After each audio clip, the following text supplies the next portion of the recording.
behaviors convey deference, peaceful intentions that invite other dogs, humans, or animals of other species to come closer without fearing attack.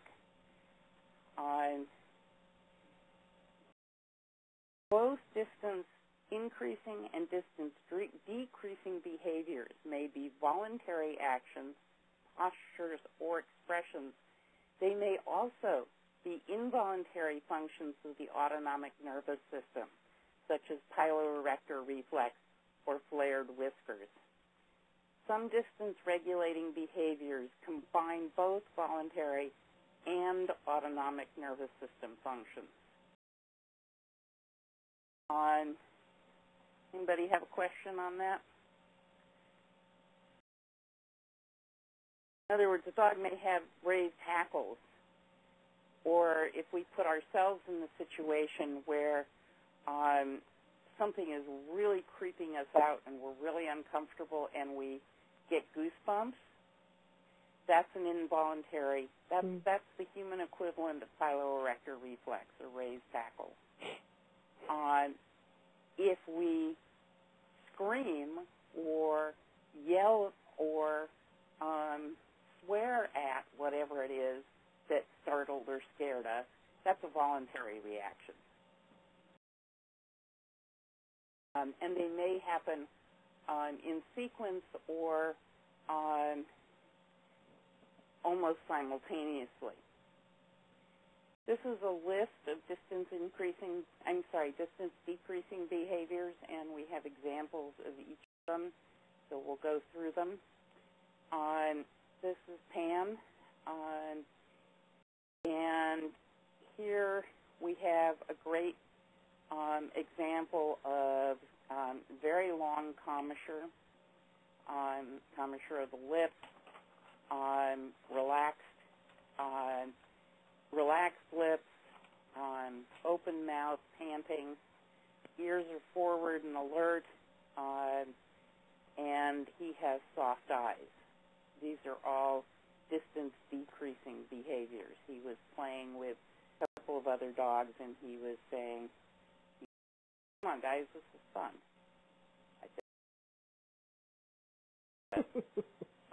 That was what happened next. So, hip nudge.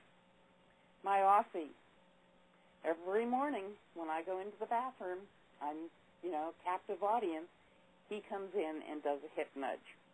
His way of saying good morning. Dogs do this particularly with people, but they also do it to other dogs. Anybody not have the experience of having their dogs come up and sort of bump from side to side with their rumps?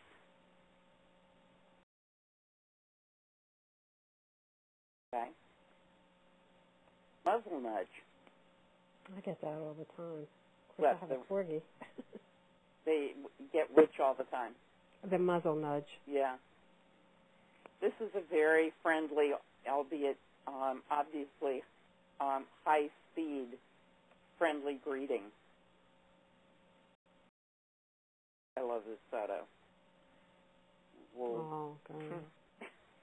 Wolves doing a lovely muzzle nudge, friendly greeting. Play faces.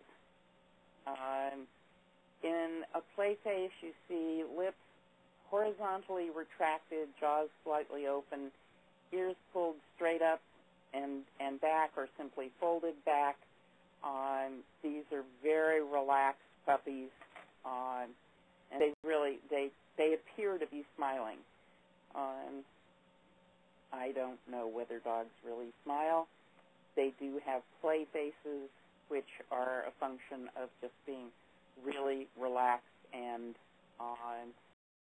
eager. Now, here's a paw lift that is used as a distance decreasing gesture, a gesture of appeasement. Paw lifts are one of those things that cross over. You have distance increasing paw lifts and distance decreasing paw lifts. This was Tan as a puppy with Luca. Luca's chewing on a bone.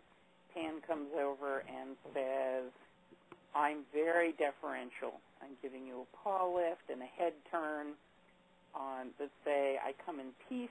I have no intention of challenging you for possession of the bone.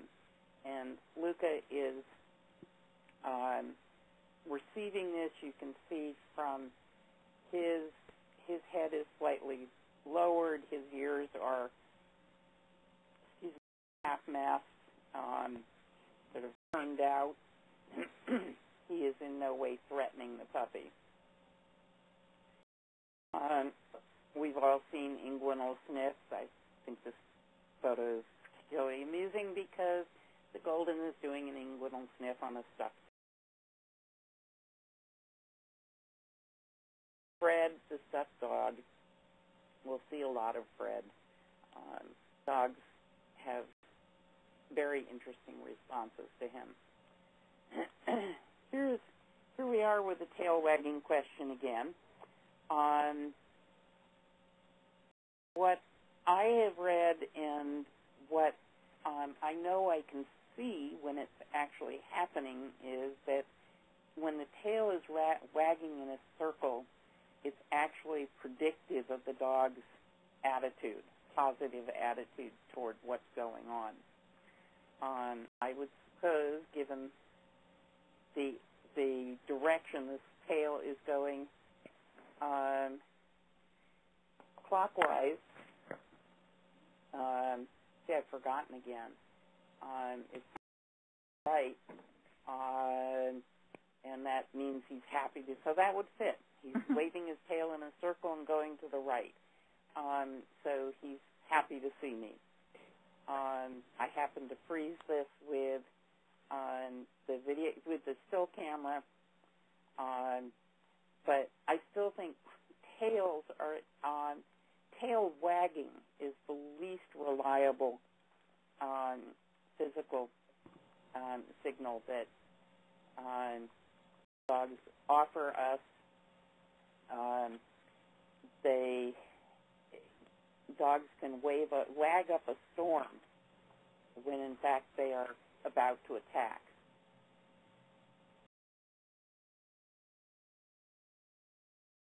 Here's a wolf doing a submissive grin and a foreleg strike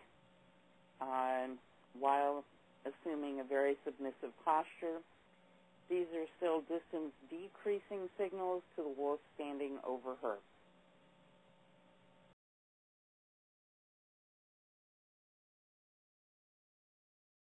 Truly, play bows. We've talked, Laura, about the fact that bows, not all bows are play bows, and that, excuse me, the bow is the position that gives canines the most flexibility in terms of the direction in which they move next. So it's a misnomer to call all bows play bows. They can be the immediate precursor to an attack. They can be the immediate precursor to evasive movement. But what's interesting is notice the angle of the bodies. All the weight is moving forward. Dogs. It's all forward movement. So these are distinctly distance decreasing play invitations that we can safely call play bows. There are some other play invitation postures. And a lot of movement toward rather than away. Bouncy movement, on side-to-side movement. Here we get curving body lines. This is another one that can cross over. You can get, and you'll see curving body lines as distance increasing signals. But in these examples, these curving body lines have a friendly distance decreasing intent. And to be sure of that, you have to look again at the whole gestalt. Look at the long lips, open mouth. Even the Dobie has long, relaxed